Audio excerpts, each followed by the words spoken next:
Salut à toi et bienvenue sur le podcast d'Axe Open. Ici, tu peux écouter tous les mois une bande de développeurs pros qui parlent sans aucun filtre de leur quotidien dans le monde de la tech. Allez, c'est parti. When I decided to hack you, whoever's in control of the exit nodes is also in control of the traffic, which makes me the one in control. Salut à tous et bienvenue dans notre podcast Axe Open. Alors l'IA, on en a beaucoup entendu parler, beaucoup d'utilisation à ce jour, notamment en tant qu'assistant, en tant qu'aide, ou aussi dans les sites grand public où ça a été pas mal implémenté. Mais dans le concret des applications métiers d'entreprise, qu'est-ce que ça donne finalement ? C'est justement l'objet du podcast du jour. Les habitués autour de cette table, vous les reconnaîtrez, ont participé à plusieurs projets de réflexion et d'implémentation de l'IA. Je vois Arthur qui sourit, bon, peut-être pas tout le monde, ou pas complètement, mais en tout cas, il y en a qui l'ont vraiment fait, qui ont des trucs à... La réflexion. Promis, on est légitime. Et donc, ils vont venir vous parler du sujet aujourd'hui. Donc, l'idée, en gros, c'est qu'on voit ensemble concrètement l'IA, qu'est-ce qu'on peut en faire, qu'est-ce qu'on peut faire avec ça dans les applications métiers. Est-ce que c'est toujours pertinent à mettre en place ? Ça, c'est une grande question, et dans quel cas ? Et puis, dans le dur, concrètement, comment on s'y prend si on choisit cette voie. Autour de la table, j'ai avec moi Philippe, le Java Man aigri. Hello. Arthur, JavaScript Lover. Bonjour. Nous avons Nathan, Monsieur Propre du Code. Hello. Greg, Grand Sage. Salut. Et Louis, alias Loulou. Hello. Petite... Ça, c'est du surnom. Je ne changerai jamais. Petite rubrique spéciale. Donc aujourd'hui, nous aurons une battle. Wow. Roulement de tambour. Aujourd'hui, nous allons traiter un sujet qui est l'architecture serverless. Greg, tu seras pour l'architecture serverless. À volontiers. Et Louis, tu seras contre. Nickel. Voilà. En Alors plus, vraiment, je déteste le serveur. Pour rappel, pour ceux qui n'ont jamais entendu cette rubrique, le principe, c'est que pendant un moment random du podcast, chacun aura 30 secondes pour défoncer ou défendre du coup l'architecture serverless. À tout à l'heure pour cette rubrique. Donc, on rentre dans le sujet. Philippe, je vais te laisser comme d'hab poser les bases. On va poser les bases. Simple. Classique. Et nous dire un petit peu de quelle IA déjà, globalement, on va parler aujourd'hui, avant d'enchaîner. Alors, on va essayer effectivement de cadrer un peu le sujet. L'IA, aujourd'hui, il y en a partout. Ça veut à la fois tout et rien dire. Nous, on va se concentrer sur un type d'IA très spécifique qui est l'IA générative. C'est celle dont on entend le plus parler actuellement. Donc, on met de côté tout un tas d'autres formes d'IA qui existent. Et on va se concentrer sur les IA génératives de type ChatGPT, pour faire très large. D'accord ? Et on va se concentrer de se dire, par rapport à ces IA, et c'est assez une révolution, c'est qu'on peut les utiliser dans nos applications métiers pour faire des choses qu'on n'était pas forcément capable de faire avant. Donc on va vraiment se concentrer non pas sur des types, des chats pour chatter, mais vraiment dans les applications métiers, comment on peut l'intégrer en tant que librairie pour réaliser des choses qu'on n'était pas forcément à même de faire avec les technologies actuelles. C'est assez nouveau ou finalement, dès le début de l'IA, vous avez commencé à vous dire tiens, il y a des applications et on va le... Alors l'IA, on l'utilise depuis des dizaines d'années en informatique, mais l'IA générative, oui, c'est quand même assez nouveau qu'on l'utilise aussi massivement. Et pour un point de contexte, on a mis longtemps à sortir de ce podcast parce que ça fait quasiment 1 an qu'on a des applications en prod avec de l'IA générative. Donc maintenant, on commence à avoir un petit retour d'expérience sur qu'est-ce qu'on peut faire avec et comment ça peut fonctionner d'intéressant. Aujourd'hui, c'est un sujet qui est beaucoup poussé par les clients. L'IA, vous qui avez l'habitude de travailler avec des clients qui sont un peu différents, plus ou moins matures d'ailleurs sur les parties IT, est-ce que c'est finalement vous qui poussez plus ce sujet d'IA dans les applications ou est-ce que ça vient des clients qui se disent il faudrait qu'on mette de l'IA, mais comment on fait Alors, je dirais qu'il y a les deux types, mais en ce moment, ça force. C'est un peu le problème. Je pense que c'est vraiment c'est les clients qui poussent le plus parce qu'en fait, ils en entendent parler, il y a une grosse trend d'IA. Ils se disent est-ce qu'on est capable de mettre de l'IA dans notre application ? Je crois que leur première inquiétude, c'est est-ce qu'on peut le faire ? Ouais. Oui, on peut le faire. Mais leur première inquiétude, c'est oui, mais l'application, est-ce que dans 2 ans, je pourrais le faire ? Est-ce que dans 1 an, je pourrais le faire ? Et après, eux cherchent à tout prix une utilisation à l'IA pour utiliser de l'IA. Là où nous, de notre côté, c'est vrai c'est pour ça aussi qu'on a mis du temps à faire ce podcast. On ne surfe pas sur la trend IA à tout prix. Et on veut l'utiliser quand il y a une vraie utilité métier, quand on ne pouvait pas le faire avant d'une autre manière, quoi. Quand on a une vraie valeur ajoutée. Donc là, moi, je dirais c'est les clients qui poussent le plus. Ouais, le vrai problème, c'est qu'avant, sur les sites web, on a eu pas mal de trends. On est arrivé à un moment avec des chatbox, même un peu sur tous les sites.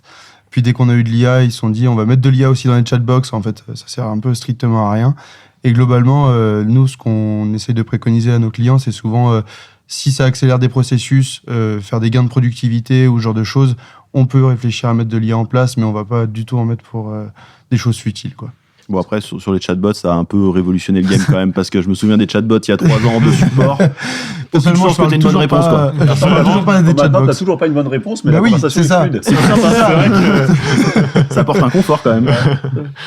Et vous pensez collectivement autour de cette table qu'il y a un vrai intérêt aujourd'hui à se poser des questions sur son application métier et qu'il y a des contextes où c'est vraiment intéressant de mettre de l'IA dedans ou est-ce Alors, que c'est juste une trend Non, moi, je pense, j'ai plusieurs convictions. La première, c'est que je ne suis pas super convaincu que l'IA puisse être appliquée dans un système d'information depuis l'extérieur. C'est-à-dire de dire, en gros, je ne change pas mes applications et j'ai des agents qui vont interagir avec mes applications. C'est une trend de l'IA et peut-être que ça marchera. Moi, je suis plus convaincu de dire, à l'intérieur des applications métiers, donc directement dans le code d'application métier, de remplacer certaines fonctionnalités ou d'ajouter certaines briques fonctionnelles qui, elles, sont portées par des moteurs d'IA qui sont capables de faire les choses à la place des gens. C'est l'IA pour rendre un service. Ouais, c'est l'IA pour rendre un service, mais si tu veux, c'est pas l'IA qui va interagir avec ton logiciel. Ça, c'est une des branches de l'informatique. Mais ça, c'est très inefficace comme manière de faire. Il vaut mieux directement dans son application concevoir des processus métiers dont certaines étapes pourraient être travaillées par des systèmes d'IA. Donc ça, je pense, c'est une des premières convictions. La deuxième conviction, c'est que les systèmes d'IA, ça reste lent, ça reste peu performant en termes habituels. On parle à chaque fois de quelques centaines, de quelques milliers de millisecondes, donc c'est globalement lent. Donc de manière générale, ça ne peut pas être utilisé dans des contextes où on a besoin de très grande réactivité, ou en tout cas, ça doit être utilisé de manière souvent asynchrone ou différentielle. Donc on ne peut pas vraiment l'intégrer, ça ne va pas venir remplacer ce qu'on a l'habitude de faire, ça va plutôt venir complémenter sur des périmètres qu'on n'était pas capable d'adresser jusqu'à présent. Je pense qu'il y a une deuxième problématique, en fait, à chaque fois qu'on cherche à utiliser l'IA, il y a une problématique de fiabilité. C'est-à-dire que sur beaucoup d'applications qui sont des applications métiers, dans le business, on veut avoir une réponse sûre à 100%. L'IA n'est pas capable de nous donner cette réponse sûre. Et surtout reproductible. Et surtout reproductible. Je vais prendre un exemple sur de la reconnaissance de texte, des trucs tout bêtes. L'IA se plante assez régulièrement en fonction d'un caractère qui est mal formé, qu'elle a moins reconnu, sur lequel elle est moins entraînée. Alors c'est l'exemple le plus bateau que je puisse donner, mais quand on veut utiliser ça dans de l'industrie, où on veut être sûr, je ne sais pas, de reconnaître un numéro de série sur une pièce qui passe très vite dans une chaîne industrielle, on n'est pas sûr d'avoir à 100% un numéro qui est fiable et sur lequel on puisse compter. Donc en fait, à partir du moment où on n'accepte pas d'avoir un résultat qui est fiable à que 90% par rapport à 99,59, on ne peut pas utiliser forcément l'IA, ou alors juste en proposition qui demande une validation humaine derrière. Ouais, c'est ça, parce que je sais que l'IA est capable, là par exemple, c'est globalement une sorte d'OCR, de scanner quelque chose et de récupérer la donnée.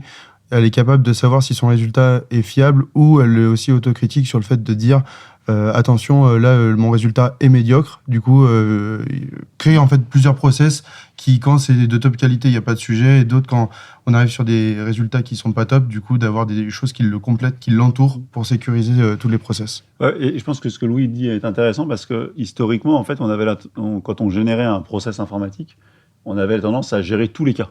En gros, on gérait tous les cas et l'arbre, il devait être pleinement construit pour être capable de jamais arriver dans une voie de garage. Et du coup, dans tous ces arbres-là, clairement, il y a des chemins qui ne peuvent pas être réalisés par l'IA pour différentes raisons. Du coup, ça veut dire qu'on a plutôt une approche de dire il y a peut-être 80% des cas qui vont être traités par l'IA et c'est déjà un gros gain productif. Et il y a 20% des cas qu'on va remettre dans la barquette d'un humain pour dire bon, ceux-là, on n'est pas capable de les adresser directement. Donc, on va les adresser dans un circuit dérouté. Mais c'est un fonctionnement qu'on n'avait pas spécialement l'habitude de fonctionner comme ça par le passé. Ouais, tu as le fonctionnement effectivement du process, des process en parallèle, comme tu expliques. Et puis, tu as aussi le fonctionnement de l'aide à l'humain, de se dire, par exemple, je vais prendre une requête d'un utilisateur, et puis après, je vais la faire rentrer dans les champs parce que je vais l'interpréter d'une certaine manière. Tout ne sera pas bon. Mais en fait, on va aider l'humain à pré-processer déjà la demande, à pouvoir la visualiser correctement, la structurer. Et c'est pas 80% des requêtes qui vont être traitées par l'IA, mais c'est 80% de temps gagné par l'humain à traiter la requête derrière. Ouais, justement, je pense que c'est ce sujet qui est assez important, surtout quand les clients viennent nous voir en disant on veut l'IA. Il y a toute une partie, entre guillemets, formation, de leur faire comprendre que ce sera pas fiable à 100%, qu'il y aura potentiellement des erreurs derrière. Et à partir du moment où le client est pas mature sur le sujet, c'est compliqué de ramener l'IA sur l'application. Bon, déjà, il faut trouver un cas d'usage. Mais même sans ça, en fait, il puisse être capable de comprendre l'aspect non perfectible de l'IA et ce qui en fait aussi sa richesse, mais de comprendre ça et de se dire que du coup dans mon process j'aurai plusieurs cas d'usage, j'aurai plusieurs choses. Je trouve que c'est pas le sujet le plus simple. Il y a vraiment une partie où il faut se poser et discuter un peu avec le client, qui comprenne bien ce qu'il veut faire. Parce que si on rentre un peu plus dans le concret, l'IA dans les applications métiers, concrètement, vous avez des exemples à nous donner, par exemple, dans toute la relation client, bordure de SI, etc. Qu'est-ce que vous avez déjà touché là-dessus ? Moi, je vais donner un exemple très concret pour que les gens puissent imaginer qu'est-ce qu'on peut faire avec de l'IA générative et en quoi c'est vraiment une amélioration par rapport à ce qu'on pouvait faire avant. Tu l'as cité juste dans ta question, je trouve que le terme de bordure du SI est très intéressant parce que historiquement, les SI, les systèmes d'information tels qu'on les concevait, ils étaient construits de sorte à interagir avec des données qui étaient structurées, dont on savait leur cycle de vie et qu'on maîtrisait tout à l'intérieur. Enfin, on est chez nous, dans notre SI, on maîtrise tout, donc ça se passe bien. Par contre, dès que vous étiez en périphérie de ce SI, donc qu'est-ce que je veux dire périphérie, c'est en exposition avec un utilisateur externe ou avec une autre entreprise externe ou tout ce qui n'était pas stricto sensu dans le SI. En fait, c'est très compliqué parce que du coup, vous n'avez pas la main sur les personnes qui vont interagir avec votre système d'information. Et donc, souvent, on était obligé dans ces moments où on n'avait pas d'interaction informatique, on était obligé de faire des grands formulaires ou des choses qui étaient très compliquées pour que les gens reviennent dans le processus tel que nous, on l'avait pensé. Donc l'exemple typique, c'est que vous êtes sur un extranet, vous devez créer une réclamation, vous devez soumettre, je sais pas, un formulaire de demande de quoi que ce soit. On était obligé, pour le ramener dans un système d'information, de faire un truc avec 50 champs conditionnels. Ça coûtait très cher à développer, c'est assez pénible, pour qu'on arrivait à le rattacher à un processus. Aujourd'hui, ce qu'on peut vraiment faire avec l'IA, et nous on l'a mis en place chez plusieurs clients il y a plus d'1 an, c'est vous laisser la personne s'exprimer librement dans son langage à elle. Donc elle n'a pas à remplir des formulaires très compliqués, elle va exprimer sa demande, et en faisant en sorte que vous demandez à une IA générative type ChatGPT, Mistral et compagnie, vous lui dites voilà les informations dont j'ai besoin dans mon processus, et voilà les informations exprimées par l'utilisateur, vous pouvez faire le matching. Et ça, pour le coup, ça fonctionne très bien, et en plus, ça fonctionne à la fois très bien, et en plus, ça permet que l'utilisateur exprime des choses dont on n'en a rien à faire, mais qu'il trouvait important de dire.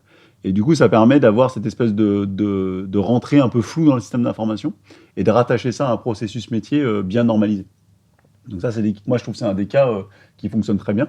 Donc c'est ce que j'avais appelé le cas 1, c'est-à-dire je fais rentrer de l'information non structurée dans mon système d'information, mais je le restructure d'une manière ou d'une autre. Et ça, pour le coup, je trouve que ça fonctionne... je ne sais pas ce que vous en pensez, mais ça fonctionne vachement bien. Non, ça fonctionne très bien. Il arrive très bien à interpréter. Et puis, on parlait des chatbots tout à l'heure. Je pense que c'est aussi ce qui a amélioré la compréhension des chatbots, c'est de pouvoir se dire, à partir de la requête qui m'a été faite, je suis capable de savoir où chercher, quoi chercher, et de mettre des restrictions là-dessus. Et ça marche. Par exemple, si vous lui dites, par exemple, tu dois créer une réclamation sur un client qui a plein de contrats, vous dites à l'IA, voici les contrats, voici ce dont il a droit, et du coup, l'IA va faire le matching et va vous dire, c'est ce contrat, ce type de choses-là que vous pouvez activer. Donc ça fonctionne très bien. C'est un cas concret. L'autre cas, que moi, je trouve un des cas les plus... j'ai envie de dire à la fois extraordinairement intéressant et vicelard, c'est la génération de texte. La génération de texte, c'est à l'inverse, c'est-à-dire j'ai une donnée structurée et je veux générer un texte qui va synthétiser ma donnée structurée. Historiquement, c'est un truc qu'on ne savait pas faire en informatique classique, c'est-à-dire vous avez un ensemble de champs qui sont des informations caractérisées, par exemple, d'un produit, sa taille, sa hauteur, sa couleur et compagnie, et vous voulez créer un descriptif qui soit lisible par un humain de ces caractéristiques. En informatique, avant l'IA, on ne savait pas faire. On faisait des espèces de textes à trous, on essayait de construire une espèce de... Greg, tu sais ce que je veux dire. Tu regardes si c'est féminin, si c'est masculin, après, si c'est des pluriel, pas pluriel. des apostrophes. Bref, on n'arrivait jamais à faire un truc qui était... Et en fait, ça faisait toujours un espèce de texte hyper robotique qui était strictement illisible. Aujourd'hui, si vous donnez à votre IA, vous dites voici l'ensemble des JSON caractéristiques et voici un exemple de texte que je veux, il va te générer quelque chose qui est digérable et très bien digérable par un humain. Et ça, vous pouvez le faire sur des données qui sont très structurées et très complexes. Vous prenez un énorme contrat un contrat de location de voiture. Vous voulez extraire de cette information-là quelques informations clés pour l'utilisateur. Ça, c'est un truc que vous pouvez faire. Restituer de l'information, c'est super. Et pourquoi je dis que c'est vicelard, c'est que du coup, on a tendance à générer plus de texte, plus d'informations, et du coup, on a potentiellement tendance à noyer l'utilisateur dans des phrases qui sont un peu creuses, parce que c'est souvent ça. Et du coup, on perd un peu le côté informatique carré des choses. Et puis là-dedans, c'est difficile d'assurer aussi à l'utilisateur une réponse qui est constante. C'est-à-dire que d'une interrogation à l'autre, tu vas avoir des réponses qui sont différentes, potentiellement avec une longueur différente. Alors après, tu peux cadrer, etc., faire apprendre à ton modèle vraiment comment tu veux répondre, mais c'est jamais fiable à 100% là-dessus. Donc c'est une utilisation qui est un peu complexe.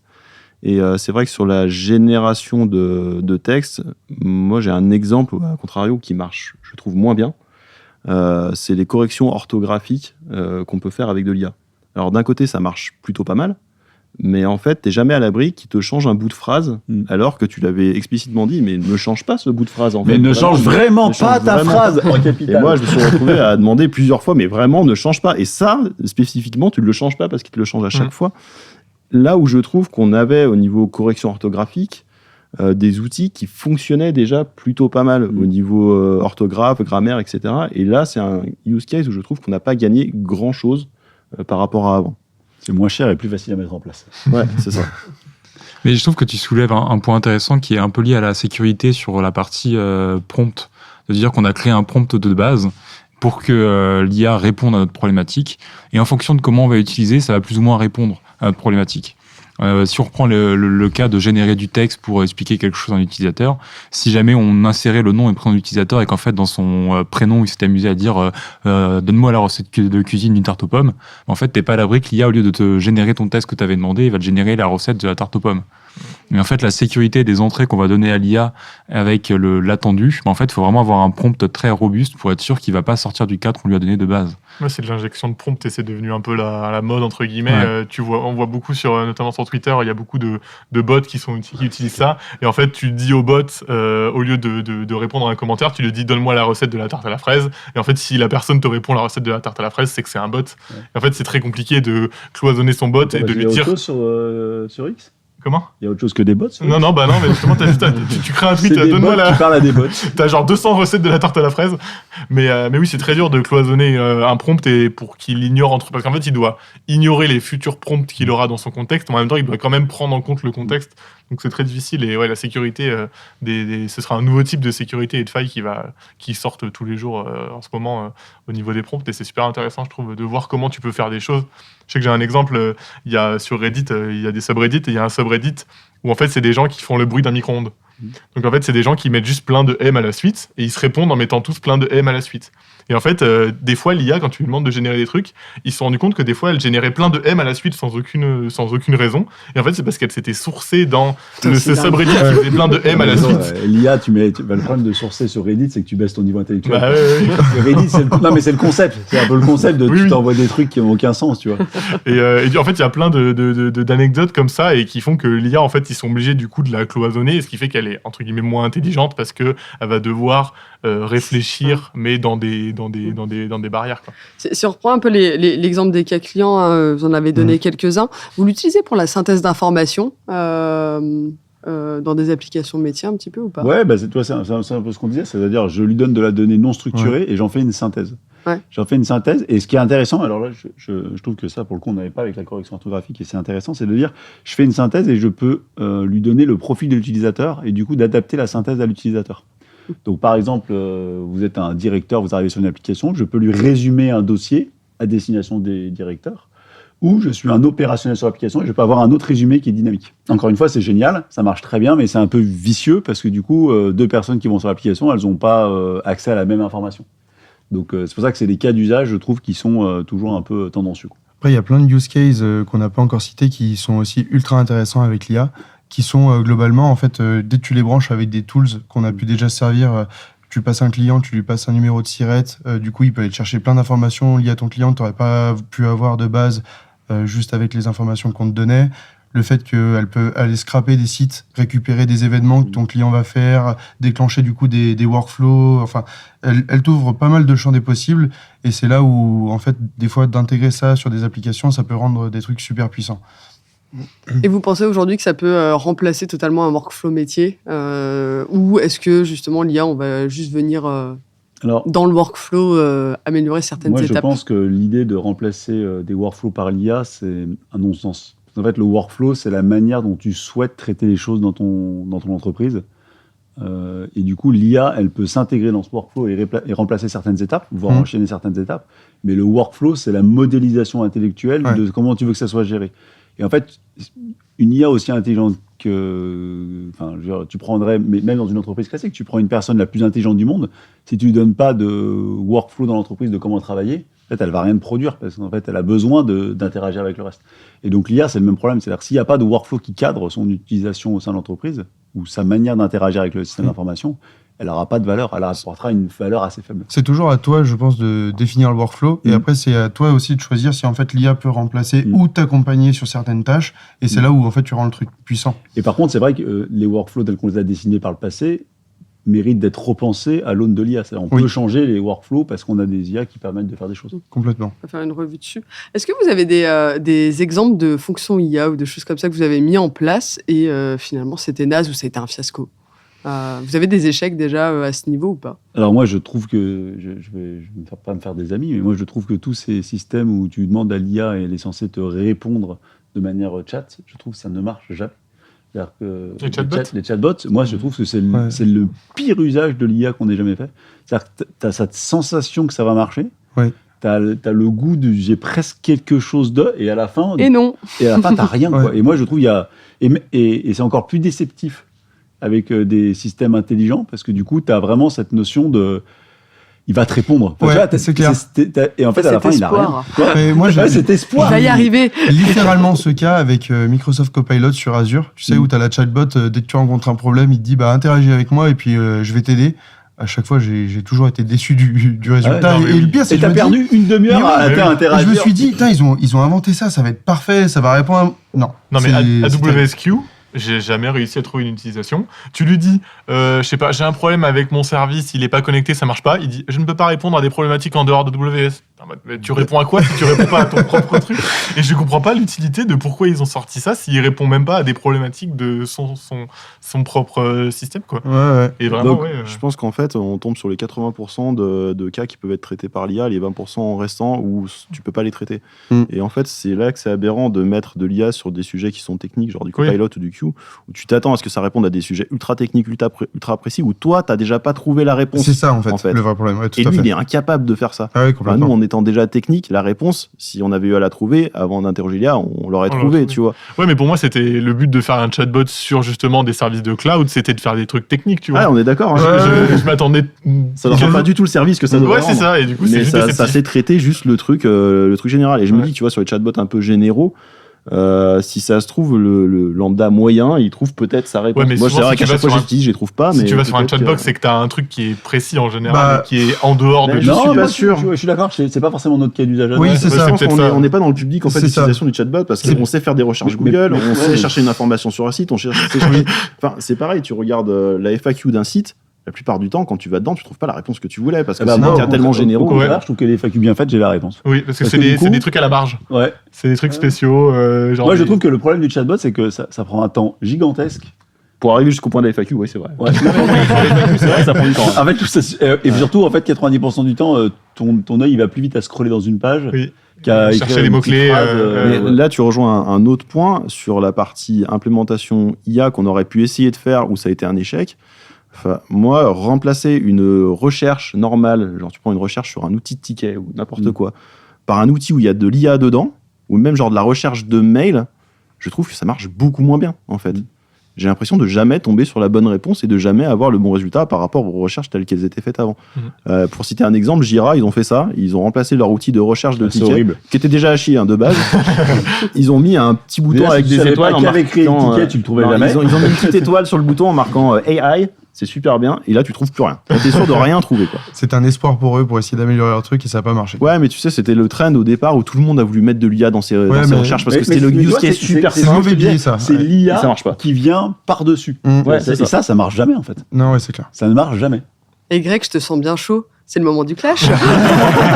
J'avais zappé. J'ai quel rôle, moi, déjà? Tu défends. Alors, mais qui fait quoi? Non. Greg, tu défonces. Greg, on va te laisser démarrer. Tu as 30 secondes. Je vais sortir mon chrono. Non, attends. Je défends ou je... Non, c'est Loulou qui. Non, c'est Greg. C'est Greg qui défonce. Non. Je défonce le serverless. Attends, c'est Camille. C'est pas ce qu'on avait dit? Pour moi, on Non, avait dit l'inverse. parce que justement, Ah, on a Louis dit que c'est toi disait qui choisissais, qu'il adorait donc, ça et qu'il était triste. Ok. Bon, bah, Louis, tu veux défoncer serverless? Lui, il préfère défendre, j'imagine. Ouais, moi, peu Non, importe. on va essayer. allez, il défend serverless et Ok. je défonce serverless. Allez, Ok, bah, donc. Et qui commence Donc, tu Attends, commences. et C'est toi qui Pas de défonces en pression, je premier. me suis fait tellement humilier que la barre est hyper basse, quoi. Ouais. Ok. je vais prendre la même. Ok.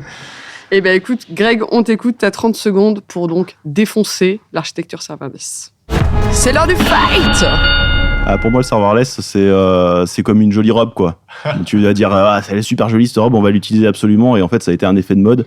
Le truc, tout le monde a voulu s'en servir. Et en fait, tout le monde se dit, ça sert à rien. Maintenant, on va revenir en arrière et puis on va arrêter de faire 250 petits trucs serverless qui sont immaintenables dans 99% des cas.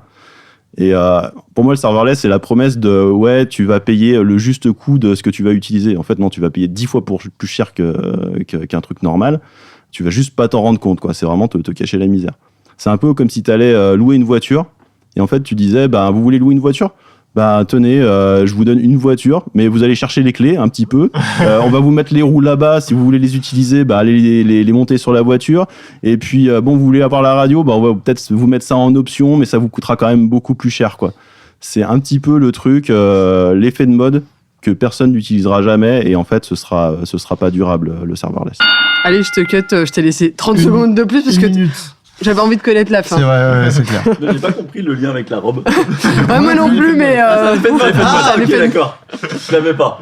Allez, Loulou. Je à pense toi. que pour le serverless, il y a pas mal de use cases qui sont vachement intéressants, surtout sur la scalabilité. On peut le voir avec Météo France, par exemple, qui s'en sert sur leur site web, sur la page principale, pour éviter de prendre des downtime. De plus, après, je pense que le vrai problème, c'est que, Greg, si tu sais pas faire des fonctions optimisées, c'est pas mon problème. Mais personnellement, sur mes applications, moi, j'aime bien split et avoir des RAM associées à mes fonctions et tout est bien et je paye pas cher mes applications.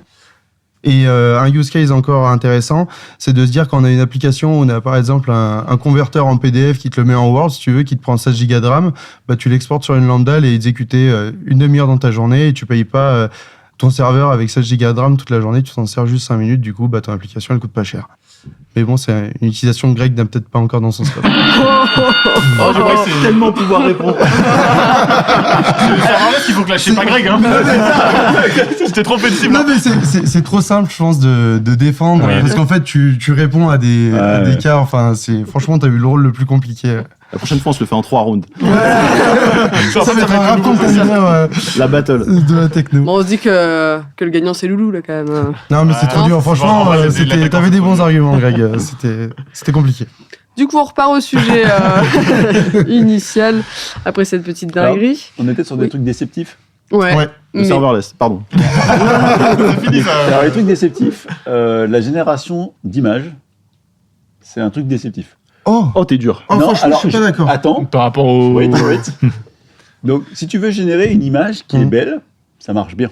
Si tu veux générer une image qui sert à quelque chose, type un schéma, type des données structurées ou quoi que ce soit, ça ne marche pas du tout. Il est pas très bon pour faire des trucs précis, en vrai. Mais non, en fait, c'est toujours hyper beau, c'est toujours hyper satisfaisant visuellement. Par contre, c'est pas, tu lui dis, je veux faire un schéma MVC basique avec une API, tu vas l'appeler Toto. Mon front, tu vas l'appeler Titi, et il va jamais réussir. Mais déjà, il sait pas écrire des lettres. Non. Tu lui dis d'écrire bonjour, il va écrire bonjour. Et quand bien même t'arrives à un truc qui est bien, tu lui demandes Sur le de côté varier un truc. Alors là, Alors, utilise la bonne IA, du coup. arrêtez comme Alors, pour le coup, je suis pas tout à fait d'accord avec toi. Alors, si tu veux faire ça à partir d'un générateur d'images, Donne-moi c'est une IA qui compliqué. génère des schémas. Napkin marche plutôt bien. Ouais. Ah, Ouais. Et, Ah, et, c'est vrai, franchement, je fais pas mal de schémas avec. Bon, faut le corriger un peu, mais il te donne une base avec des choix possibles.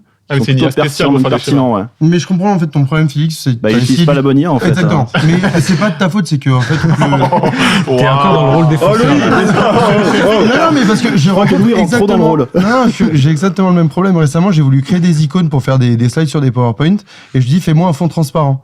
Et je te jure, le truc, il me le retourne avec, tu sais, le quadrillé derrière. Il t'a écrit fond transparent derrière. Et puis je le télécharge, il y a le fond, tu sais, avec comme on voit d'habitude. Je le drag and drop et en fait, il m'a créé le fond transparent, mais qui n'est pas transparent. Sans paint. Et du coup, j'ai dû aller sur Photoshop pour l'enlever. Enfin, c'est juste qu'on n'utilise pas la bonne IA pour les bonnes utilités. Mais ça, c'est encore un autre problème. Bon, on réglera les problèmes de Philippe plus tard. On fait une liste pour les IA. Si on passe du coup au côté un peu plus pratique, pour les gens qui nous écoutent, s'ils se posent des questions de est-ce qu'ils doivent ou pas mettre de l'IA ou machin, par où est-ce qu'il faut qu'ils commencent leur Est-ce qu'ils ont réflexion? un use case? Est-ce qu'ils ont un use case? Est-ce que voilà. Alors moi, je pense que Par où on la base commence de la base, c'est de comprendre comment fonctionnent les modèles d'IA générative. Donc il faut passer 1 heure, il y a plein de vidéos bien faites. Je vais faire une pub pour Science Étonnante, par exemple, qui explique très très bien comment ça fonctionne. Il faut comprendre comment ça fonctionne. C'est à la portée de tout le monde, mais si on ne comprend pas comment ça fonctionne, on ne peut pas imaginer les use cases.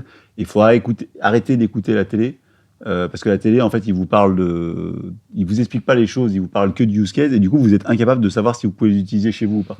Donc prenez le temps, ça dure 1 heure, 1 heure et demie, vous comprenez comment ça fonctionne. Une fois que vous avez compris comment ça fonctionne, vous pouvez commencer à jouer vous-même avec des chatbots, quel que soit le chatbot que vous préférez. Et après, vous pouvez voir ce qu'il est possible ou pas de faire. Et après, on peut discuter de comment on peut l'intégrer dans des systèmes d'information. Et je pense qu'il faut jouer un peu avec les différents chatbots aussi. Il ne faut pas Mhm. se contenter d'un chat GPT qui va te faire des réponses un peu généralistes. Il faut aller taper dans les IA qui sont un peu spécialisées. Ouais. Et puis là, on comprend vraiment les différents use cases qu'on peut avoir, les différentes solutions. Enfin, c'est comme la partie schéma, image. Oui, parce que c'est pareil, côté outils, au-delà de ChatGPT qui est très connu, il y a effectivement les trucs de type Claude, Mistral. Ça encore, c'est des IA où Ça on reste va des avoir un chatbots. prompt, c'est un chatbot, Ouais. mais globalement, il y en a plein. Eleven Lab pour créer des voix, on va avoir... là, je vais prendre un DALL-E pour créer des images, mais il y a beaucoup de services, je dirais même pas tant un modèle d'IA spécifique, mais beaucoup de services qui sont mis à disposition.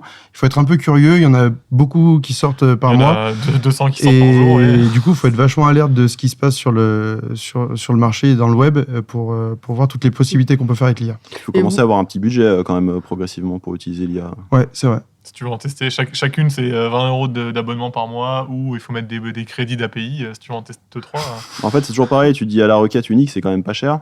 Quand tu vas commencer à lancer une appli qui va être utilisée par 200 personnes, ça va commencer à Mais faire ça, un peu cher. finalement, comment t'arrives à avoir ton ROI, en fait, de dire... Non, mais parce que réellement... avec tes ROI. Oh, faut c'est un qu'il y ait technique, capitalisme, là. on est où là? Ah non, mais à un moment Faire donné- avec l'IA. donc. Non, mais tu vois, je pense aux gens, imagine, tu te dis, c'est une super idée de mettre de l'IA à cet endroit-là, C'est pour une je sais pas utilisation quoi. plaisir, on se pose Voilà. pas la question.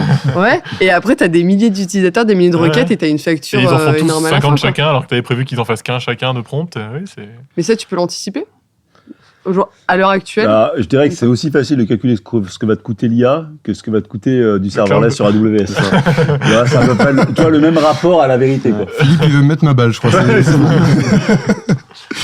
Non, Et- mais en vrai, tu peux le sizer. Tu peux avoir des caps de facturation, donc c'est quand même assez bien fait.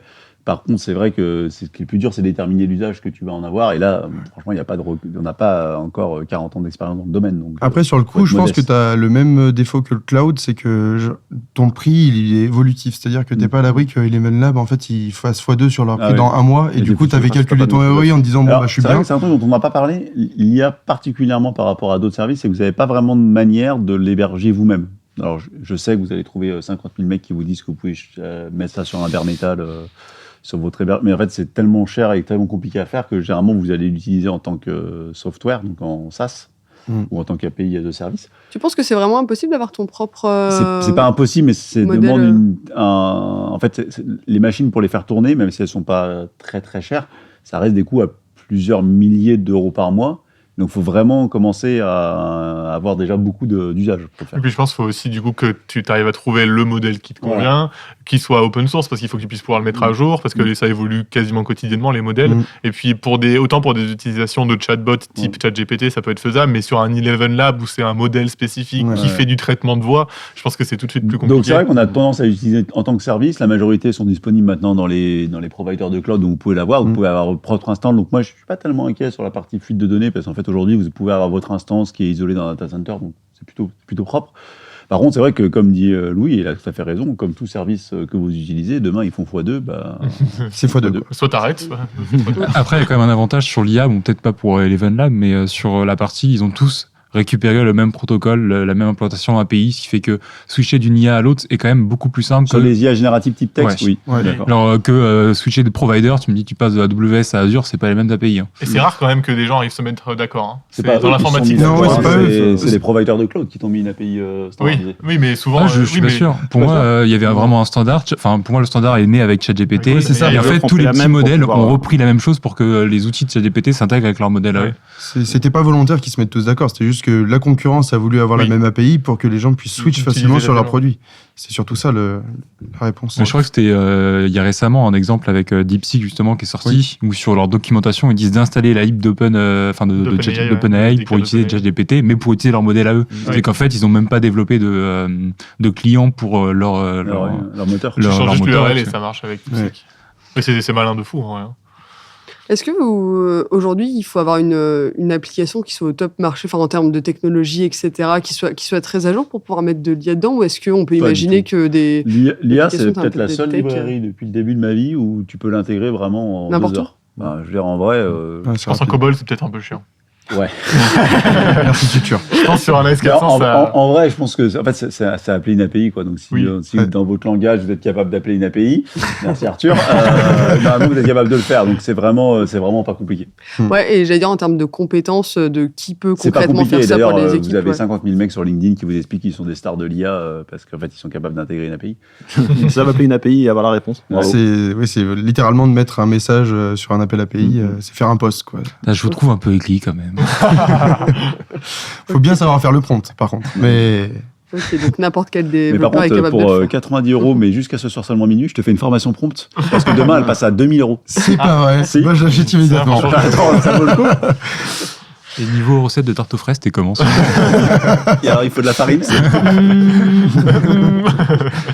Bon, pour clore juste un petit peu le sujet, vous pensez que ça va évoluer comment l'IA dans les applications métiers? Vous pensez qu'on va vraiment du coup en mettre beaucoup, que ça va être fait plutôt avec parcimonie, en se disant, comme on se disait tout à l'heure, au use case près, j'allais dire slow, quoi, tu vois, genre doucement sur les applications, ou est-ce que il va y avoir une inondation Alors, moi, je pense qu'il va y en avoir partout, mais ça va devenir une commodité, donc tu la verras même pas. Mm. Et je pense que l'erreur qu'ils font tous, c'est de penser que le modèle est important. Or, en fait, on s'aperçoit que 90% des modèles convergent vers un truc qui est satisfaisant.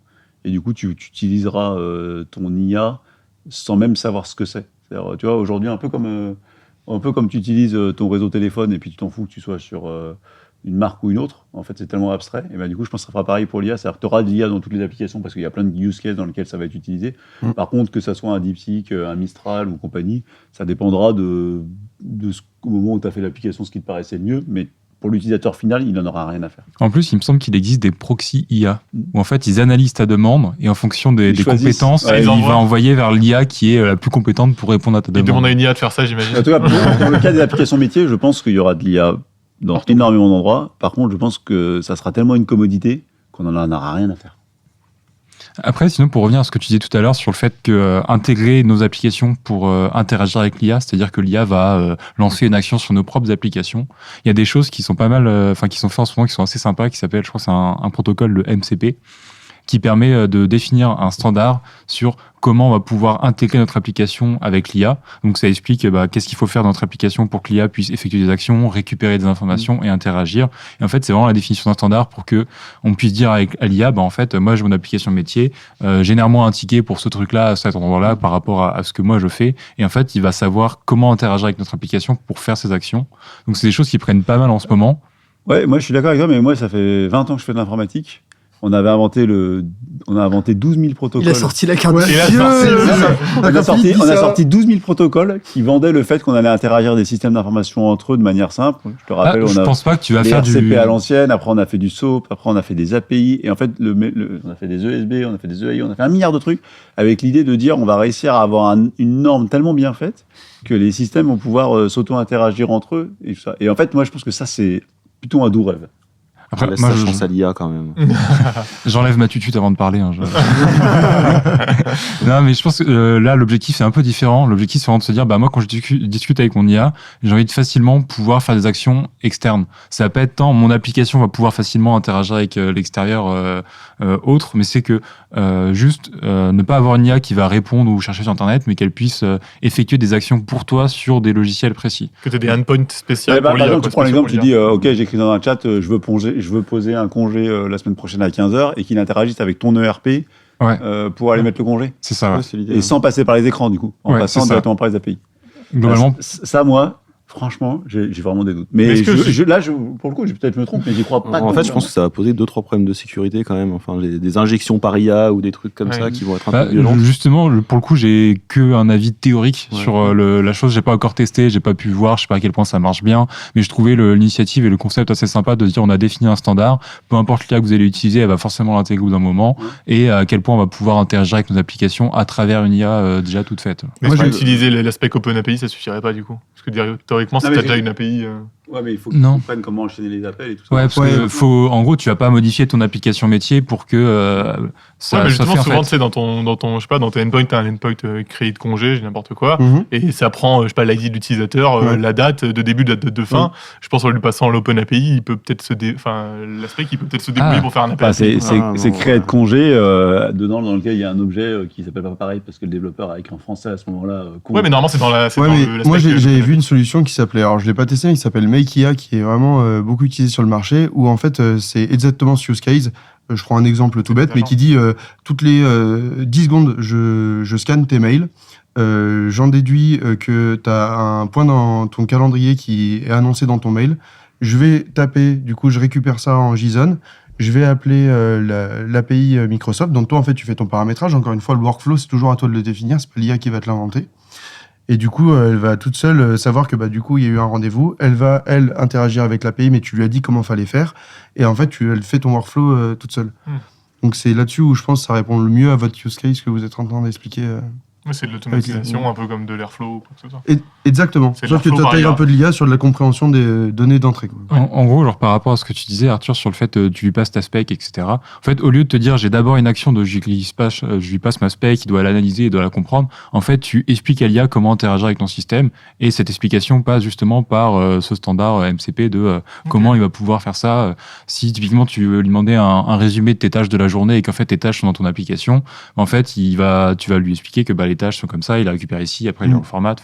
J'ai pas testé à proprement parler, du coup je sais pas spécifiquement ce que tu dois définir et comment tu le fais, mais vraiment l'objectif c'est de pouvoir étendre les connaissances et les actions de l'IA vers ton système à toi. Ouais, après je pense qu'il y a 2-3 complexités niveau sécurité, parce qu'il faut que l'IA te connaisse, qu'elle ait un token sécurisé, qu'elle le passe à ton appli, que l'appli soit sûr que ce soit toi avant de faire la demande et de la traiter. 2-3 petits points, c'est peut-être pour ça qu'il faut un protocole en plus. J'en sais rien, je pense. Je sais pas à quel point la partie sécurité est prise en compte, mais étant donné que c'est déjà intégré, j'ai déjà vu, je crois que c'est le plugin Continue qui permet de rajouter des serveurs MCP. Je pense que c'est déjà un peu robuste. Après, c'est peut-être une couche intermédiaire, parce que j'imagine qu'ils veulent pas refaire des trucs dans les applis métiers existantes. Donc en fait, le truc va être capable de s'interfacer avec n'importe quelle API REST. C'est une couche que tu rajoutes pour la brancher à ton application. Enfin, j'ai vraiment pas regardé le détail d'implémentation. Merci les gars. Ça veut dire fermez-la. On a pu en parler encore pendant une heure. De manière polie. Merci pour vos avis sur le sujet. Je vais passer au coup de cœur.